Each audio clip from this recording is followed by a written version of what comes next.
Ассалаумағалейкум құрметті достар. Уәде бергендей, алдыңғы видеода 5 лайк жиналды. Яғни аспазға арналған тауарлардың бүгін екінші бөлімі шықты. Бірінші аспазға арналған тауарымыз ол 4 бірдей пышақ жинағы. Тауар 5 жұмысшыға бағаланған. Яғни тапсырыс беруге болатын тауар. Бағасы 5387. Ал үшінші аспаздық тауарымыз ол ыдыс жууға арналған қолайлы таяқша. Тауар 5 жұлдызшаға бағаланған. Бағасы 740 теңге. Ал төртінші аспаздық тауарымыз ол крем құятын құрал. Тауар 4,9 жұлдызшаға бағаланған. Бағасы 1534 теңге. Бесінші ең соңғы аспазға арналған тауарымыз бұл майға піскен тамақтарды майын кептіретін құрал.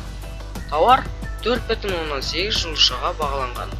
Бағасы 1512 теңге. Достар, сонымен біздің бүгінгі видеомыз аяғына келіп жетті.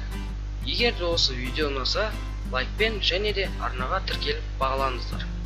Егер осы видеода 9 лайк жиналса, жаңа видео шығады.